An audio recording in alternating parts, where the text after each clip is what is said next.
Hey guys, Phobos here. Just coming at you with a little pre-league information video. So, I am going to be playing and streaming the Legion League. Going to be starting on hardcore this time, going back to hardcore full time. I believe might do a little bit of softcore experimentation at the end, but pretty much going to be hardcore for the, I'd say, probably vast majority of the start, unless something really unexpected happens. And this is going to be the starter build. I'll link the POV in the description, but just kind of wanted to go over things with you. You know me, I like freeze pulse. I don't do this for a meme or because I need to play. I feel like I need to play the build every league, but I just really enjoy playing it. I think it's a really good starter, especially on hardcore, because it's very versatile and safe across a lot of different types of content. You can get a lot done. You can actually even do uber Ray with this build if you change the gem type to, or the primary skill to Ice Spear, and use that instead of Freezing Pulse. And Freezing Pulse actually can now be used for a lot more bossing in general after the buffs to it, but if you really want to get super high damage in, especially on relatively stationary targets like in the Azuri fights, then Ice Spear is the way to go. But yeah, so let's take a look at what's changed basically. So the main thing that's changed, I would say, is we don't have mind over matter anymore in its good state. Now, for most builds, I would probably suggest just dropping mind over matter altogether in the current state, or if they're borderline on it. Especially, I think miners particularly might have a really hard time running it. I think trappers could still run it depending on the circumstances. If they're using a tinker skin or something, and there's other things you can do, but I think it's kind of rough to run mind over matter. You could run some form of it that uses blood magic and energy shield relatively easily with Eldritch Battery, right? But I think the traditional mana thing is gone for that. But for this build, since we're a Hierophant base, you're in kind of a weird position because I would say you have just enough mana realistically to make it worth it. Especially if you're using an Enlighten and you're taking this node right here, because your aura actually doesn't take up as much as you think, because it's getting 10% reserve there, and then 8% or something like that from an Enlighten, so it doesn't really cost that much. Yeah, so you basically end up with just enough mana, I would say, going this path to make it worth it. Whereas if you were to try and convert this to a full blood magic build, what you get is you get around 6.5k life at most. That's really pushing it. If you go 6.5k, I think you start to lose a lot of damage. So let's say 6k life, and you have no mana, and your energy shield is also severely impacted because you no longer have Sanctuary of Thought, right? And then, interestingly enough, you don't really gain much in terms of damage on the Ascendancy, because you would think that you'd want to go Conviction of Power at that point. But the problem with going Conviction of Power is that if you don't go all the way to Arcane Blessing, you really have no way to reliably get Arcane Surge, because since everything you're casting is off your life, you can't generate it a normal way. So you'd have to go something really expensive like an Abyss Glove or something like that, or waste maybe a crafting slot on your weapon to put the Arcane Surge on hit thing there, which, I mean, depending on how you're doing your weapons, might not necessarily be that bad, but I typically try and get a high cast speed roll baseline for the weapon, since cast speed is so expensive to craft from the vendor. And the problem is, if you use the one with Arcane Surge, it's kind of a lower tier cast speed, so you can get a lot more damage out of a flat one. So I think that's generally the problem with trying to be okay, fuck MOM, we're going to go blood magic. Because that was kind of a mentality I had. Because theoretically you're thinking okay, you only need hatred, right? So this kind of works out with the new Mortal Conviction. But ultimately I just think it's not really that worth it. And you have just enough mana here to really, 1300 mana is solid for sure. And you're not really going to run into mana problems, because you have, as you can see, a lot of mana regen with this build still. So and you're placing 2 totems at a time, so you don't need to be spamming everywhere anyway. So yeah, it's just I think it's much better to stick with MOM and Hierophant. Just eat the nerf. Now, in terms of, okay, so there's something, you're going to notice that I have elemental equilibrium here, right? Now, you definitely don't want to take this, like initially, right? What this is, you may actually, like when you're first building this, it may make more sense to come through this way, right? So you come to get this jewel, right, just for like damage or whatever, or to put a first snow in there, and then instead of coming down here to the life wheel, you come down here, because you got like a life node, energy shield, and regen, a little bit of dex, and then you get another jewel socket here, right? So the reason why I'm coming down here now is because eventually we're going to get one of those jewels. I don't know how rare they are yet, but one of the, I think they're called the Vol jewels or something, and we're going to put it in here, right? So we're going to relocate this. And the idea is that I think right now we have too many of one gem in here. Oh yeah, we have 2 Watcher's Eyes for some reason. Doesn't. Okay. Yeah, I was going to say that damage looked a little high, my bad. So we had 2 Watcher's Eyes in there, but the idea is that we're going to put the new gem in probably here, I'm guessing. And it's going to be the one where you take 20% less damage if you haven't been hit recently, because that's super powerful on a totem build that can freeze, right? Especially because I think one of the biggest vulnerabilities is kind of like out of the blue big hits. So we're going to be removing this from here, and we'll put it like here, right? And then we'll put the Watcher's Eye like in here, and then we'll put the Vol jewel or whatever in here to change this keystone. So this is not going to be elemental equilibrium. It's going to be like wind something, right? So I forget what it is. So that's why this is here. So I just wanted to make sure we explain that, because otherwise this looks really fucked. And before you're able to do that, like again, I don't know how rare it's going to be, you want to come down here and come through this part. Yeah.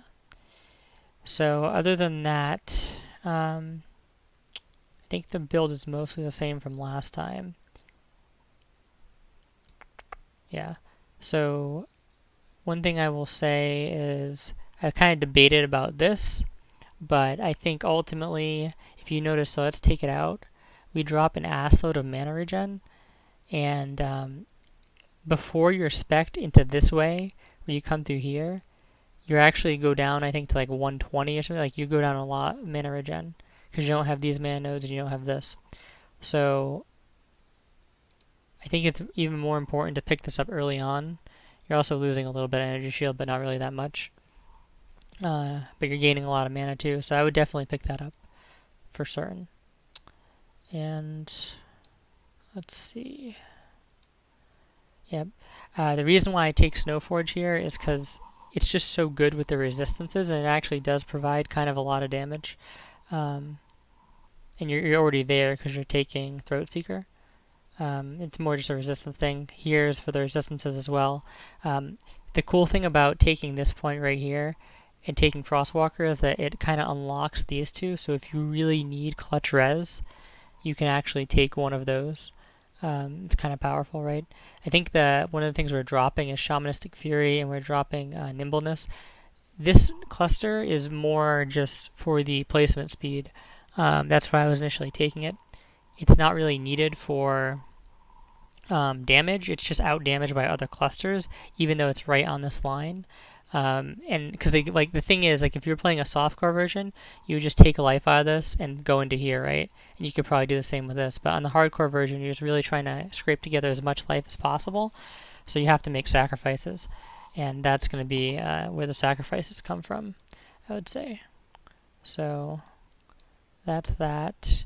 And then we're not taking this. This is just too many points. It's really good, but you just can't afford it on hardcore, in my opinion, in most cases. And everything else is pretty solid. If there's any other changes to this, I'll let you know. Let's go into the gear now, though, because this is where it gets interesting, right? So I have for a shield, you can use wands now, so that's good. This is a late game wand. Late game, you want to It's very, like, this wand, it looks insane. It is not impossible to get. It might just cost you like 5x plus, but it's not actually that crazy. Um, you'll probably be able to find something that's like reasonably good like this for much cheaper though. So it's not like you're going to be using trash before this. This was imported from another character, so I'm not trying to really give you an unrealistic DPS expectation here. Um, Even if this goes down to like 250k, that's still going to be perfectly fine, especially for like not uber late game, but it'll be fine for uber late game too. It's just not going to kill stuff as fast, mainly bosses. It's still going to decimate trash because you're putting 2 totems down at a time, keep in mind. Now, the shield, this is something where you're probably going to get late game, I imagine.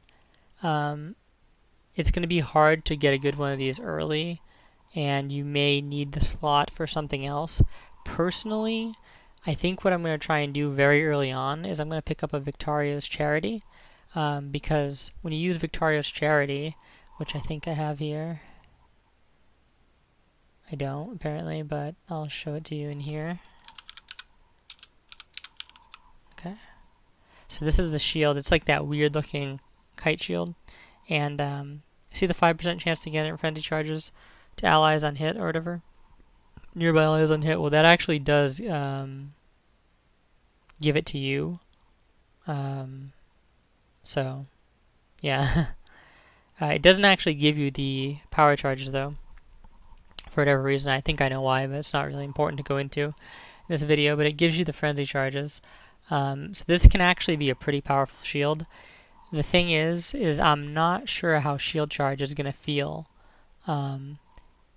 with and without it. If it feels like really good clear speed wise, I think what I'm actually going to do is I'll just slot this in all the time for like clear speed, and then I'll have a boss setup and a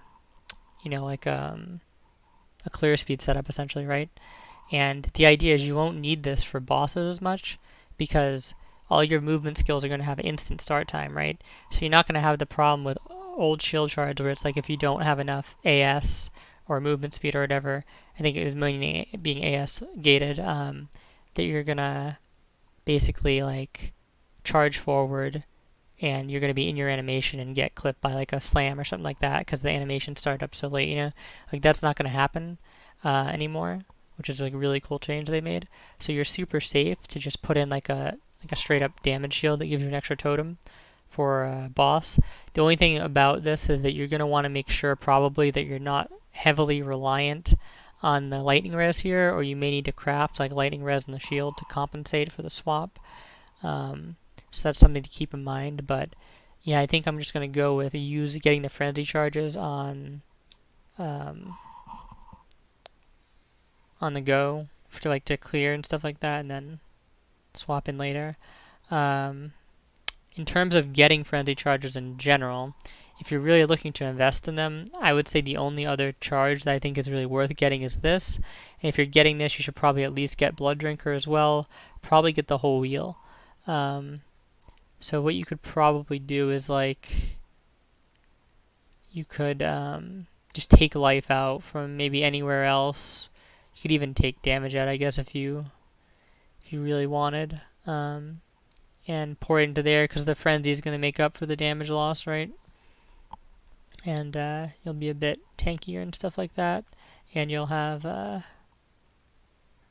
extra frenzy charge if that's something you're really looking into.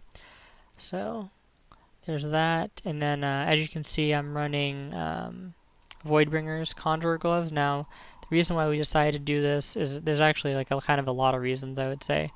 So basically, I would say that the main one is to save us a jewel slot, because the problem, and usually I wouldn't really like to do that because jewels aren't necessarily that hard to pick up, but this jewel is picking up most of the easily available ones, and like in order to get, like I can go 3 out of the way here, but going 3 out of the way here is just like literal dog shit because I'm just getting like 20 strength, right? So it's like actually like terrible to do that. It's like even worse than normal, I would say. So, and the reason why we're using these gloves is because if we don't use them and we have this Sanctuary of Thought, then we actually, it costs no mana to use our totems. So what happens is when we're on full energy shield, that is, right? Notice if I go into this configuration, I put, are you always on full energy? There we go. I was clicking off the box. Yeah, see how it goes to 49? So now at least we have How's some... your PoE experimentation going, dude? doing a video. Just give me one sec. It's pretty good. So... yeah. So, like, as you can see, it goes down to 49 mana. So we still have a mana cost on our abilities, is the idea. And you're gonna, like... depending on like what level Arcane Surge you want to run, you can adjust the glove value differently here, but it's not super imperative to do that. I would say just running any Arcane Surge is fine, but this is just to be able to run Arcane Surge essentially, because you can't run it if it's free, right? If you're not casting any or not costing any mana. And these gloves actually aren't that bad because the idea is that you're sort of making up damage by having the 100 and something crit on them anyway, and you don't have any health on them, but you have a lot of energy shield, which is nice because this build does have energy shield as like a primary defensive mechanic.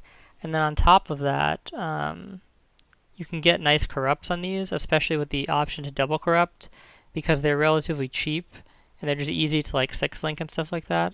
And the colors are probably going to be very straightforward and easy to get. So you can actually do stuff where you like preemptively link these and stuff, and it would still be worth it in my opinion, with the right colors and everything. And that way you don't have to fuck with it afterwards. So yeah, I think these are actually like really good. Like initially I was just like, I don't like them in my build because they don't have life, and life is pretty good in hardcore, and the idea is like you don't really need more crit, but you can actually slap like 6% life on there with the corrupt anyway. And you can put stuff like curse on hit on there, which is really nice. Yeah, so I think ultimately it's just really worth it to get a pair of those. You can even get like crazy double corrupts on them, get more cast speed, stuff like that.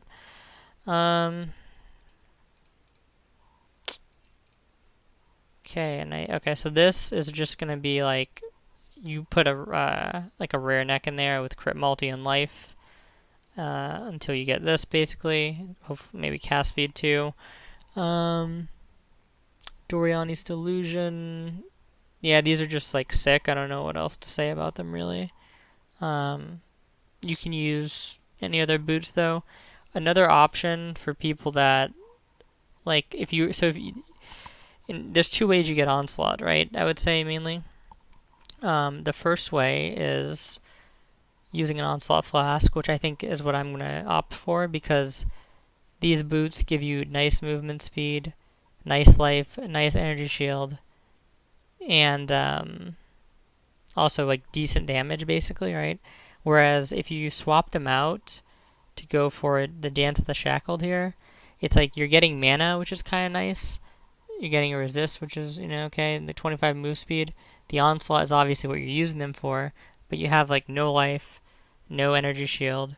You know what I mean? So I just wouldn't, I don't know, I don't really like using those boots, to be honest, because it's just getting to the point where it's like now you have 2 items, essentially, that you don't have life on them. 3 with the Soul Man. Like you're just adding to items that don't have life on them, and that just makes your percentage life much less effective. We're kind of already at that point where we don't want to be, I think, you know what I mean? We're bordering on there. We're cutting it very close, and the more you sacrifice, the harder it is going to be to get like a substantial life total. So until you get these, I would say just use any type of rare boots. Doesn't really matter. All this stuff is pretty much the same. And yeah, so self-flagnation, super important. 2 first nodes, you're going to sub one of these out with, what do you call it, a Rain of Splinters for Ice Spear, if you need to swap with that.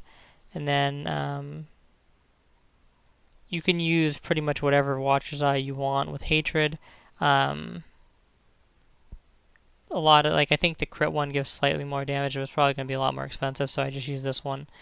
And then we're saving this slot again for the, well, not this was going to be a different slot, but the idea is that we'll have the jewel gives you 20% less damage taken, so. And then let's just see what I have for the actual skills. Okay, so I think we ended up doing Freezing Pulse, crit damage, crit strikes, faster casting, hypo, and controlled. Now, prior I think I had Cold Pen in there, or added cold. You can do that as well. On the Ice Spear swap, if you're going to be swapping to Ice Spear a lot, you probably just want to put like Cold Pen in there because it's not actually much like less damage. Essentially, let's see what add cold is. Yeah, like these aren't like super less damage than crit multi, right? But what they do is they allow you to have an easy swap because you want hypo in with everything. And then when you swap to Ice Spear, you want to have greater multiple projectiles in there. So typically you're going to want 2 green on your chest at least. And but if you don't care about the Ice Spear swap, then crit multi is actually less mana and more damage. So it's just something to keep in mind. I particularly like critical strikes because it just increases the chance that you're going to be freezing things, right? Like, technically, I think the BIS damage answer here is probably this, right? But I just rather have critical strikes for the consistency. And yeah, in terms of your like defensive skill, you're probably going to be using Steel Skin now. Not entirely sure on that. Gonna have to kind of like look into that a bit. This is just put in there to simulate Arcane Surge. Lightning Golems, pretty much what we're going to be using. Frost Bomb, obviously. Projectile Weakness if you can. If you can't, just use like the cold one or whatever. Depends on how high you can get your dex. And yeah, that's pretty much it. So, thanks for watching. Oh yeah, I can throw a Vol Discipline in there too because it's actually effective with how much ES you have. So yeah, that's pretty much the build, and I'll link the POB in the description. And thanks so much for watching, and hope you have a fun league. I'll be streaming tomorrow, so come check it out if you're interested.